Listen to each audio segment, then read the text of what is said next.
Hello everyone. आज के इस टॉपिक में हम बात करेंगे शियाटिका के बारे में। शियाटिका आज के टाइम पे एक बहुत ही कॉमन प्रॉब्लम है जो किसी भी एज के ग्रुप के लोगों में हो सकती है। शियाटिक नर्व ये हमारी बॉडी की सबसे बड़ी नस होती है।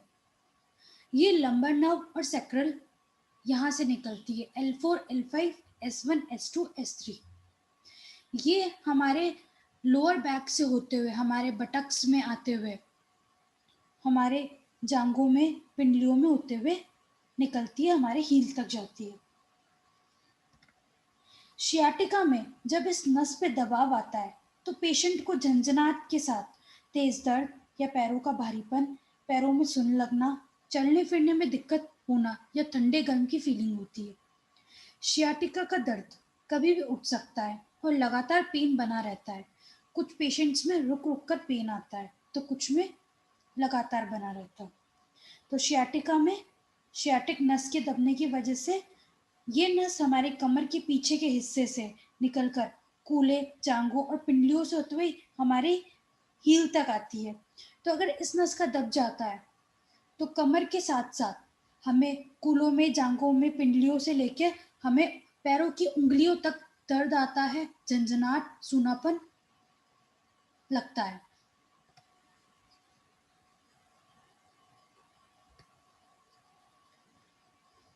अब हम बात करते हैं इनके कारणों की। शियाटिका होने का मुख्य कारण डिस्क पर दबाव होने के कारण होता है। डिस्क पर दबाव हमारी गलत पोजीशन के कारण होता है। अगर हम सिटिंग कर रहे हैं या कोई ऑब्जेक्ट जमीन से बार बार उठा रहे हैं, कोई ऐसी एक्टिविटी जो हम बार बार कर रहे हैं जिसमें हमारे स्पाइन को आगे झुकना पड़ रहा है बार बार, उसकी वजह से हमारे डिस्क पे प्रेशर आता है और डिस्क अपनी जगह से पीछे की तरफ खिसकने लगती है।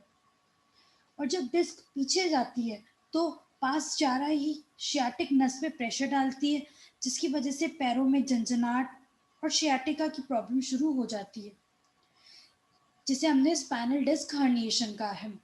स्पाइनल स्टीनोसिस की बात करें तो स्पाइनल कॉर्ड है, उसके पास से स्पाइनल कैनाल निकलती है जहां से शियाटिक नर्व निकलती है।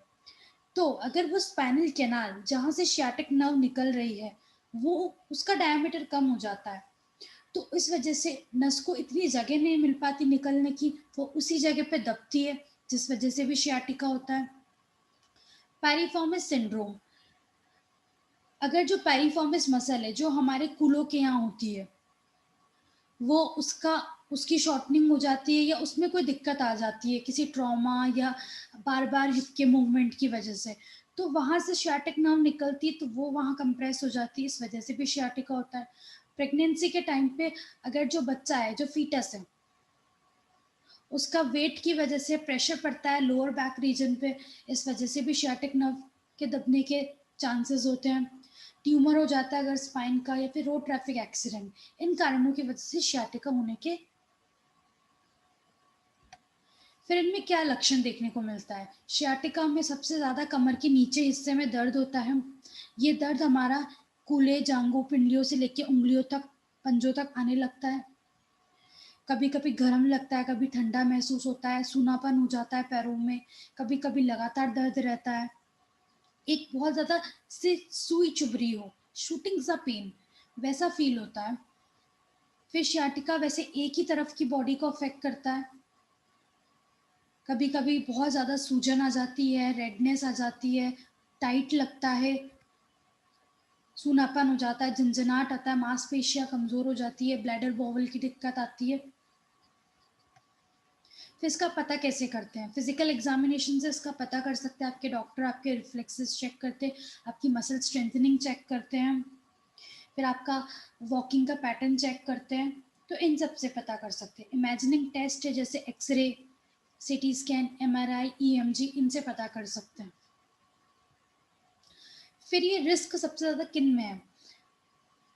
जैसे जैसे एज बढ़ती जाती है तो वियर एंड टीयर चेंजेस होते हैं स्पाइन के, कार्टिलेजेस के, तो इस वजह से शियाटिका होता है। अगर वेट बहुत ज़्यादा है तो वो प्रेशर देता है आपकी लोअर बैक पे, इस वजह से भी शियाटिक नस के दबने के की वजह से sciatica होता है। अगर आपका काम ऐसा है जिसमें आपको घंटों खड़े रहना है, जैसे टीचर की जॉब, घंटों बैठे रहना है, जैसे आप इंजीनियर है, सॉफ्टवेयर इंजीनियर है, या घंटों आप लैपटॉप पे काम कर रहे हैं तो आप बैठे हैं, या फिर ऐसा कुछ काम जिसमें आपको भारी सामान उठाना पड़ रहा है, या घंटों आपको गाड़ी चलानी है, कार चलानी है, ड्राइविंग करनी है, तो इन लोगों में बैक में ट्विस्ट आने के चांसेस ज़्यादा होते हैं, जिस वजह से जो sciatic नस है वो दब जाती है, sciatica की दिक्कत आती है। डायबिटीज़ में नस के दबने की वजह से, नस की डैमेज होने की वजह से भी ये दिक्कत आती है। ट्रीटमेंट की बात करते हैं तो मेडिकेशंस है, जैसे anti inflammatory, muscle relaxants, narcotics, tricyclic anti depressants, anti scissor medications. Over the counter medication जैसे आइबुप्रोफेन, नेप्रोक्सम सोडियम, इनसे भी जो दर्द है, सूजन है, वो कम होता है। सर्जरी की हम बात करते हैं तो सर्जरी तब देते हैं अगर बहुत ज़्यादा दर्द है, सिवियर पेन है, तो उसके लिए लंबर लेमिनेक्टोमी, डायसेक्टोमी होती है। स्टीरॉयड इंजेक्शन देते हैं, आपके जिस जगह पे आपको दर्द है उस पे कॉर्टिकोस्टेरॉइड के इंजेक्शन देते हैं ताकि जो दर्द है, सूजन है, वो कम हो, इन्फ्लेमेशन कम हो। फिजिकल थेरेपी की हम बात करते हैं तो आपको अगर इनिशियल पेन है, स्टार्टिंग का दर्द है, तो आपको बर्फ का सेक करना है 20 मिनट, 25 मिनट, दिन में 4-5 बार। और अगर आपको अब लंबे समय का दर्द है तो आपको गर्म का सेक करना है। स्ट्रेचिंग एक्सरसाइज करनी है ताकि जो मसल्स है वो रिलैक्स हो, मसल्स की स्ट्रेंथनिंग हो। एक्सरसाइज की हम बात करते हैं तो पहली है sciatic नर्व लॉस। इसमें आप चेयर पे बैठ जाएंगे सीधा, फिर उसके बाद अगर आपको लेफ्ट में दिक्कत है तो लेफ्ट वाले पैर को सीधा लेके जाना और अपनी बॉडी को थोड़ी सी पीछे लेके जाओगे आप, और ऊपर की तरफ देखोगे, होल्ड करोगे, फिर रिलैक्स। ऐसे 10 बार करना है, दिन में 3 बार। दूसरी है कैट एंड काउ। इसमें आप ऐसे नीलिंग पोजीशन पे आ जाओगे, फिर आपको अपने जो अपर बैक है उसको ऊपर लेके आना और पेट को अंदर लेके जाना है, होल्ड करना है 5 सेकंड तक, फिर वापस रिलैक्स होना, फिर अपने सर को ऊपर की तरफ लेके जाना। आप डायग्राम में देख सकते हैं।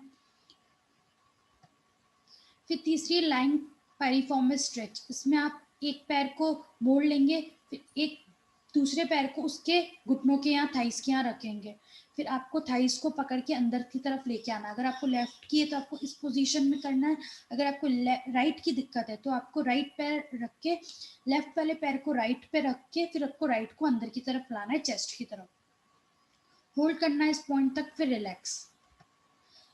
फोर्थ है हाफ कोबरा पोज। इसमें आप ऐसे पेट के बल लेट जाएंगे, फिर अपने कोहनी के बल से उठेंगे, होल्ड करेंगे, फिर रिलैक्स। जैसे जैसे स्ट्रेंथनिंग हो रही है तो फिर आप उसके बाद हाफ कोबरा पोज से फुल कोबरा पोज पे आएंगे। इसमें आप अपने शोल्डर्स को, अपने पूरे हाथों को स्ट्रेट रख के फिर उठेंगे। फिर है हैमस्ट्रिंग स्ट्रेच। हैमस्ट्रिंग स्ट्रेच में आप ऐसे सीधा लेट जाएंगे। अगर आपको राइट की स्ट्रेचिंग करनी है तो आपको ऐसे लेफ्ट पैर सीधा रहेगा, राइट पैर को आपको उठाना है। अगर आप ऐसे पंजों पे टॉवल रख के दोनों एंड को पकड़ के आपको पैरों को सीधा ले जाना। अगर टॉवल नहीं है तो आप अपने दोनों जांघों से दोनों हाथों को रख के, जांघों को सपोर्ट देके, फिर आपको अपने पैर को उठाना है। स्ट्रेच फील होगा आपको बैक ऑफ द थाई में, होल्ड करना है, फिर रिलैक्स।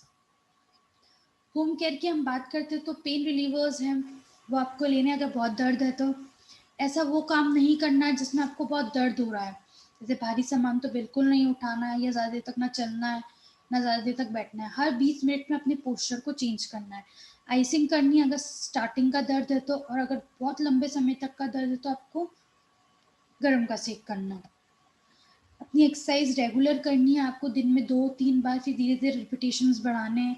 अपने पोस्चर को मेंटेन करके रखना है। अगर आप नीचे से कुछ सामान उठाते हो तो डायरेक्ट नहीं झुकना, दोनों घुटने मोड़ के फिर सामान उठाना है। हेल्दी डाइट लेनी है, कुछ भी भारी सामान बिल्कुल नहीं उठाना, अवॉइड करना है बिल्कुल। ना ऊबड़ खाबड़ सरफेस पे चलना है, ना ज़्यादा देर तक चलना है। वेट को अपने कम करना और एक्सरसाइज डेली करनी है। Thank you.